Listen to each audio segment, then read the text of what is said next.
हर हर गंगे, जय गंगे मैया की। गंगा स्नान के स्कंद पुराण में नियम बताए गए हैं। सबसे पहले गंगा घाट पर पहुंच कर के गंगारज को माथे से लगाएं, फिर गंगे माँ को नमन करें, मत्था टेकें और गंगाजल सर पर रखते हुए माँ गंगे से शांति और सद्भाव की कामना करें। इसके बाद में गंगे माँ के अंदर जा कर के 3, 5 या 7 गोते लगा कर के गंगे माँ का नमन करें और मुख से हर हर गंगे बोलें, हर हर गंगे बोलें। अब चूंकि पितृपक्ष चल रहा है, इस समय गंगा स्नान करने का भी विशेष महत्व है। पितृपक्ष में गंगा स्नान करने के बाद गंगा स्नान करते समय दक्षिण दिशा की तरफ मुख करके गंगा जल में तिल डाल करके अर्पित करें। इसको तर्पण बोलते हैं। इससे पितरों को लाभ मिलता है। पितृ ऋण से आप मुक्त होते हैं और पितृ भी इससे मुक्ति प्राप्त करते हैं। बोलिए हर हर गंगे, जय गंगे मैया। इस कलिकाल में गंगा स्नान का बड़ा ही विशेष महत्व है। गंगा स्नान के भी कुछ नियम हैं जो स्कंद पुराण में वर्णित हैं और रामचरितमानस में भी गंगा को पतित पावनी बताया गया है। जब हम घर से गंगा स्नान के लिए चलते हैं तो पहले हमें पवित्र हो जाना चाहिए, स्नान करना चाहिए। उसके बाद में पवित्र होकर के हमें गंगा नदी में स्नान करने जाना चाहिए। गंगा नदी में जाते समय हमको स्वच्छ भाव रखने चाहिएगा और गंगा स्नान के समय अगर हम ये सोचते हैं कि हम कोई पाप किए हैं, हमने जानबूझ के जो पाप किए हुए हैं, वो पापों से गंगा से मुक्ति नहीं मिलती है। अनजाने में जितने भी पाप आपसे हो जाते हैं उन सब से ये गंगा पतित पावनी है, आपको पार करती है। गंगा में स्कंद पुराण के अनुसार गंगा सुबह ब्रह्म मुहूर्त में 4 बजे से लेकर सायं 6 बजे तक गंगा स्नान बताए गए हैं। इसके बाद में हमको गंगा स्नान नहीं करना चाहिए, वर्जित बताया गया है। गंगा स्नान करते समय हमको सबसे पहले सर पे मस्तक पर गंगा जल, फिर 3, 5 या 7 गोते लगाएं। उसके बाद में हर हर गंगे कहते हुए आप जितनी देर सौहार्द रूप से प्रसन्न मन से प्रभु का भजन करते हुए गंगा स्नान कर सकते हैं। सुनो, स्नान करने की भी एक विधा है। तीर्थों में स्नान कैसे करना चाहिए सुनो। सबसे पहले गंगा जी जाओ तो जाओ कैसे, पहले ये समझो। अपने कमरे में ही फ्रेश होकर के आधा स्नान अपने कमरे में कर, फ्रेश हो जाओ, थोड़ा आधा स्नान कर लो। क्योंकि गंगा अपने आप में एक मंदिर है। गंगा अपने आप में कौन है? मंदिर। तो मंदिर में हम बिना नहाए जाते हैं कि नहा कर? तो गंगा जी जाने के पहले अपने कमरे में मलमूत्र से निवृत्त होकर के अंजन ब्रश कर लो कमरे में, यहीं पर जो व्यवस्थाएं हैं तंबू में, और स्नान कर आधा। क्योंकि शौच करने के बाद नहाना चाहिए, तो कमरे में आधा नहा लो। जो कपड़े पहनकर शौच करो वो कपड़े गीले करना चाहिए, वही कपड़े पहनकर नहीं। तो शौच करने के बाद नहा लो आधा, फिर नहा करके आप फिर गंगा जी जाओ, नहा कर आधा नहा लो, फिर गंगा जी जाओ पवित्र होकर के। फिर वहां जाके सबसे पहले गंगा मैया को प्रणाम करना चाहिए। जाके ये नहीं सीधे पांव डाल दे, नहीं, सबसे पहले गंगा जी के पास बैठ के हाथ से गंगा मैया का पहले तो मस्तक झुकाकर हम गंगा मैया को प्रणाम करो। फिर हाथों से थोड़ा जल उठाकर सबसे पहले अपने मस्तक पर डालो। कहाँ डालो? अपने मस्तक पर जल डालो। हे गंगा मैया हमारे माथे पर विराजिए। हे गंगा मैया आपकी कृपा से सदा सब लोग सुखी रहें, सब प्रसन्न रहें, और हे गंगा मैया हमारी भक्ति दिनों दिन बढ़े, हम सदा प्रभु का स्मरण करते रहें। एक क्षण के लिए मैं भगवान को कभी भूलूं नहीं।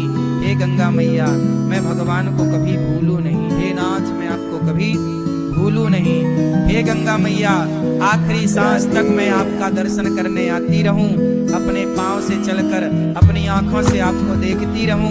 और आपकी कृपा से आपका दरस बरस करते, भगवान का नाम सुनते सुनते, भगवान की कथा सुनते सुनते मेरे प्राण जाए मैया, यही वरदान दो। आपका नाम जपते जपते, भगवान का गुणगान गाते गाते प्राण जाए, और ये जो बाल बच्चे हैं, बाल गोपाल हैं, बच्चे हैं, ये भी बड़े होकर सदा आपके प्रति श्रद्धा का भाव रखें, ये भी आपके प्रति प्रेम रखें। गंगा मैया को प्रणाम करो। प्रणाम करके फिर जिस तरफ से गंगा जी की धार आ रही है, किस तरफ से, जिस तरफ से गंगा जी की धार, जिस तरफ से गंगा जी की धारा आ रही है उस तरफ मुंह करना चाहिए। जिस तरफ गंगा जी की धारा, जैसे धारा इस तरफ से आ रही है, बहकर इस तरफ जा रही है, तो जिस तरफ धारा आ रही है उस तरफ मुंह करके और फिर गंगा मैया को प्रणाम करते हुए स्नान करना चाहिए, डुबकी लगानी चाहिए। और डुबकी कैसे लगानी चाहिए? पहली डुबकी अपने माता के लिए कि ये डुबकी का पुण्य मेरी माँ को मिले जिसने मुझे धरती पर भेजा है।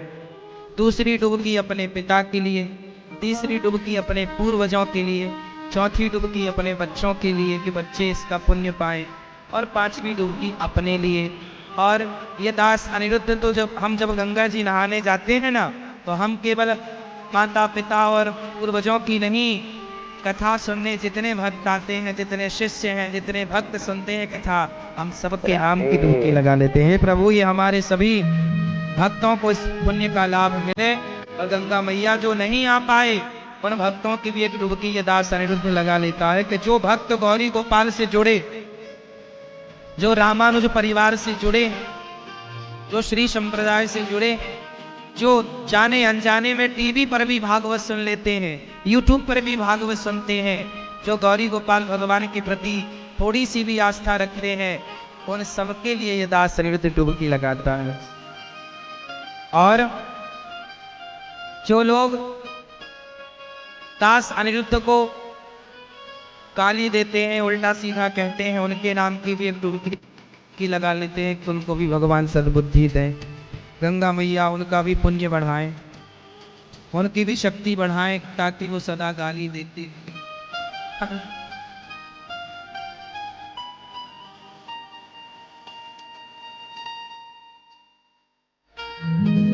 क्योंकि बैलेंस बना के चलना चाहिए ना। यदि आपको अच्छा कहने वाले लोग हैं तो आपको बुरा कहने वाले लोग भी होंगे, इसलिए आप लोग घबरा जाते हैं कि मुझे बुरा कह दिया। लेकिन ये दास अनिरुद्ध उन बुरा कहने वाले लोगों के नाम की भी गंगा जी में डुबकी मार लेता है कि भैया उनका भी भला हो। वो बुरा सोचे, हम बुरा क्यों सोचे? यदि आपने बुरा सोचा हमारे लिए और हमने भी आपके लिए बुरा सोचा, तो फिर आप धारा जी की जय, भागीरथ बाबा की जय, हर हर हर महादेव की जय। जय गंगे मैया, लज्जा रखैया, जगत की तारन तरन तुम्ही हो। गंगा जी में ऐसे मल घर्षण करते हुए नहीं, गोता लगाने को गए और बस चुपचाप गोता लगाए, 5, 7, 11 जो भी, और बाहर निकल गए और अपने कपड़े पॉलिथीन आदमी रख करके घर के बाथरूम में धोए, वहां गंगा जी में नहीं। जो स्नान का लाभ लेना चाहे वो ऐसे। जय धारा जी की जय, भागीरथ बाबा की जय, हर हर हर महादेव। युगों से बहती गंगा मैया धरती पर, पापों को सबके हरती, जो आते तेरे तट पर गंगा माँ। गंगा स्नान सुबह 4 से 6 के बीच में ही करना चाहिए। गंगा में अपने शरीर को मलना नहीं चाहिए, और गंगा स्नान करने के बाद कभी भी पहुँचना नहीं चाहिए, ये स्कंद पुराण में बताया गया है। जबकि गंगा स्नान करने के बाद जो कपड़े होते हैं अपने शरीर के, उनको गंगा में न निचोड़ना चाहिए, न धोना चाहिए, उनको अपने किसी थैले में रख करके घर पर ला करके पहुँचना चाहिए।